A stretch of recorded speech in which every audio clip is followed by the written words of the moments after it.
Illustration. When the ladies removed after dinner, Elizabeth ran up to her sister, and seeing her well guarded from cold, attended her into the drawing-room, where she was welcomed by her two friends with many professions of pleasure, and Elizabeth had never seen them so agreeable as they were during the hour which passed before the gentlemen appeared. Their powers of conversation were considerable.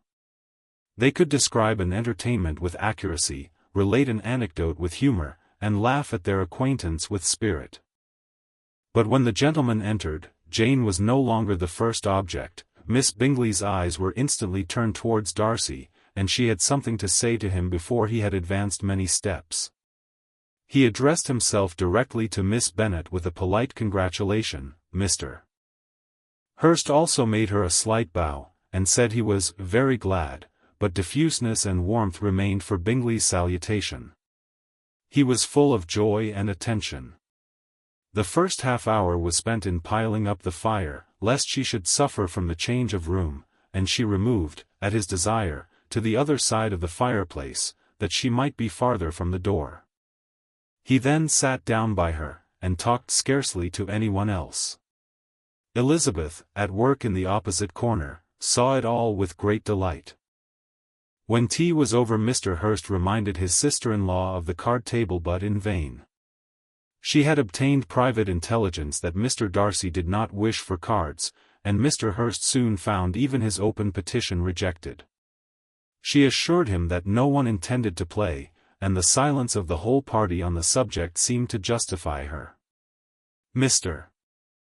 Hurst had, therefore, nothing to do but to stretch himself on one of the sofas and go to sleep. Darcy took up a book. Miss Bingley did the same, and Mrs. Hurst, principally occupied in playing with her bracelets and rings, joined now and then in her brother's conversation with Miss Bennet. Miss Bingley's attention was quite as much engaged in watching Mr. Darcy's progress through his book, as in reading her own, and she was perpetually either making some inquiry, or looking at his page. She could not win him, however, to any conversation. He merely answered her question and read on. At length, quite exhausted by the attempt to be amused with her own book, which she had only chosen because it was the second volume of his, she gave a great yawn and said, "How pleasant it is to spend an evening in this way. I declare, after all, there is no enjoyment like reading.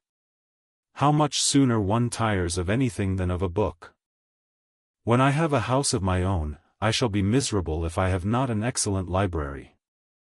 No one made any reply. She then yawned again, threw aside her book, and cast her eyes round the room in quest of some amusement, when, hearing her brother mentioning a ball to Miss Bennet, she turned suddenly towards him and said, "By the by, Charles, are you really serious in meditating a dance at Netherfield? I would advise you, before you determine on it, to consult the wishes of the present party. I am much mistaken if there are not some among us to whom a ball would be rather a punishment than a pleasure." "If you mean Darcy," cried her brother, "he may go to bed, if he chooses, before it begins, but as for the ball, it is quite a settled thing, and as soon as Nichols has made white soup enough I shall send round my cards."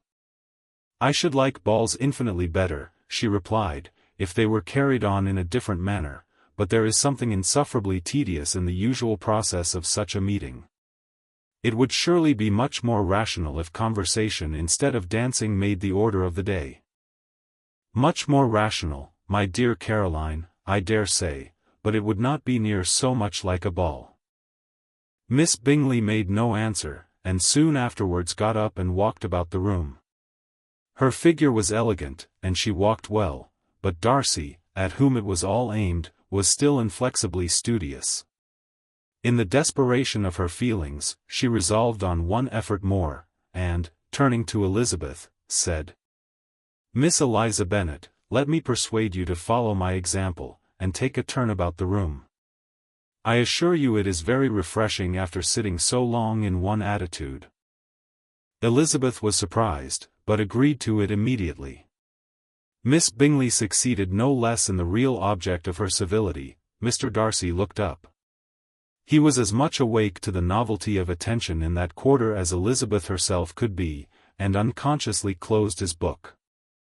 He was directly invited to join their party, but he declined it, observing that he could imagine but two motives for their choosing to walk up and down the room together, with either of which motives his joining them would interfere. What could he mean? She was dying to know what could be his meaning and asked Elizabeth whether she could at all understand him. Not at all, was her answer, but, depend upon it, he means to be severe on us, and our surest way of disappointing him will be to ask nothing about it. Miss Bingley, however, was incapable of disappointing Mr. Darcy in anything, and persevered, therefore, in requiring an explanation of his two motives. "I have not the smallest objection to explaining them," said he, as soon as she allowed him to speak. "You either choose this method of passing the evening because you are in each other's confidence, and have secret affairs to discuss, or because you are conscious that your figures appear to the greatest advantage in walking. If the first, I should be completely in your way, and if the second, I can admire you much better as I sit by the fire." "Oh, shocking!" cried Miss Bingley. "I never heard anything so abominable. How shall we punish him for such a speech?" "Nothing so easy, if you have but the inclination," said Elizabeth. "We can all plague and punish one another. Tease him, laugh at him. Intimate as you are, you must know how it is to be done. But upon my honor I do not. I do assure you that my intimacy has not yet taught me that. Tease calmness of temper and presence of mind. No, no, I feel he may defy us there.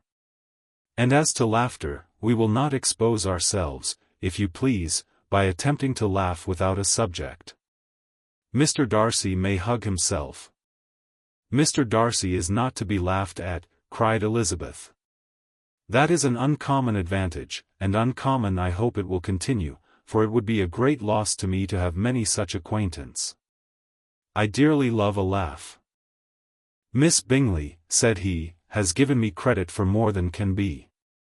The wisest and best of men, nay, the wisest and best of their actions, may be rendered ridiculous by a person whose first object in life is a joke."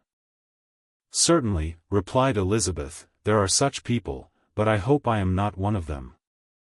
I hope I never ridicule what is wise or good.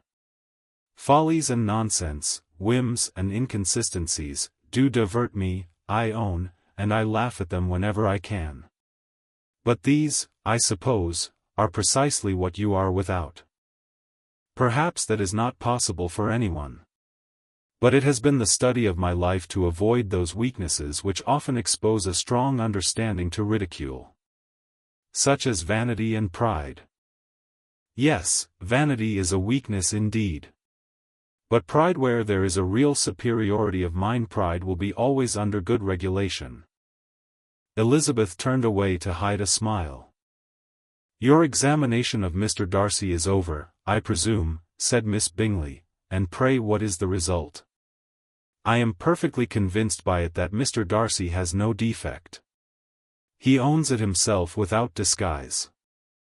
"No," said Darcy, "I have made no such pretension. I have faults enough, but they are not, I hope, of understanding. My temper I dare not vouch for. It is, I believe, too little yielding, certainly too little for the convenience of the world. I cannot forget the follies and vices of others so soon as I ought, nor their offences against myself. My feelings are not puffed about with every attempt to move them. My temper would perhaps be called resentful. My good opinion once lost is lost forever." "That is a failing, indeed," cried Elizabeth. "Implacable resentment is a shade in a character. But you have chosen your fault well. I really cannot laugh at it. You are safe from me. There is, I believe, in every disposition a tendency to some particular evil, a natural defect, which not even the best education can overcome. And your defect is a propensity to hate everybody. And yours," he replied, with a smile, "is willfully to misunderstand them." "Do let us have a little music," cried Miss Bingley, tired of a conversation in which she had no share. "Louisa, you will not mind my waking Mr. Hurst?" Her sister made not the smallest objection, and the pianoforte was opened, and Darcy, after a few moments' recollection, was not sorry for it. He began to feel the danger of paying Elizabeth too much attention. Illustration.